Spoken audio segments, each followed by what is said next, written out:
Hello, welcome back to Malicious Compliance Stories. We have another 3 stories for you today. Can't work on your laptop without my name badge? I guess it wasn't that critical. Do you determine my work time by the phone log? Then I will too. And you'll do it? Okay then.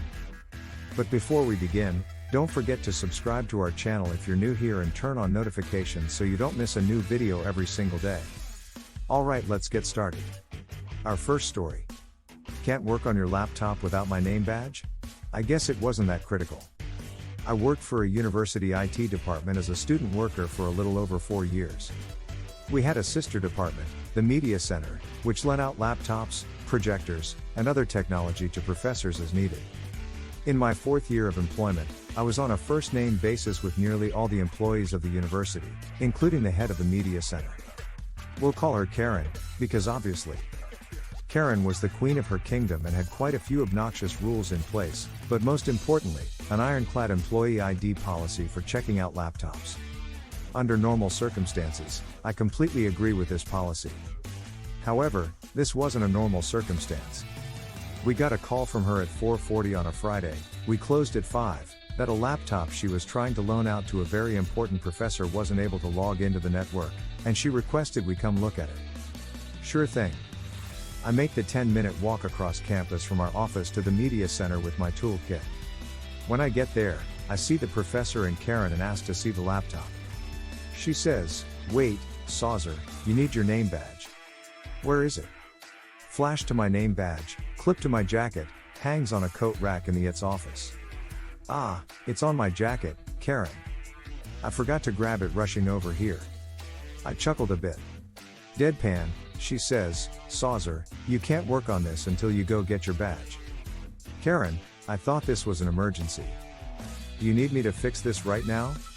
"Yes, of course," Karen explained, "but we still need to always follow policy." "Fair enough. Policy is incredibly important. I'll go get my name badge." I left the office and trekked the 10 minutes back to my office. Then I picked up the phone and called her.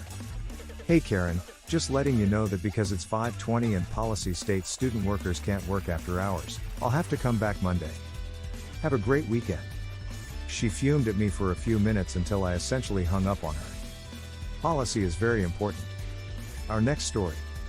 Do you determine my work time by the phone log? Then I will too. At the end, there's a TLDR. I was working for a company that had recently had some rapid turnover of managers and people. I worked for one of the 2 customer service departments. My department handles service calls, and the other department handles incoming orders.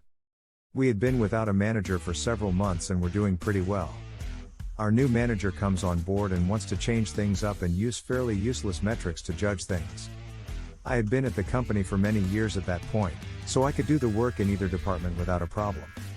On days I was scheduled to work the later shift, 1 to 9, I would come in a couple of hours early to help enter orders for the other team. Because of the loss of people, this was really needed. One of the days I was in early, my new manager took me aside to talk. She told me how much she appreciated my coming in early to help, but there was an issue. I was logging into the phone queue after my starting time. She showed me a report that I had logged into the phone late several times. It's usually a minute or 2, but there was one time I was 7 minutes late. I explained that I am usually in the building on time or early, but don't usually log into the phone if I get distracted by a question or if I am in early entering orders. She told me late was late and the phone log was her determining factor.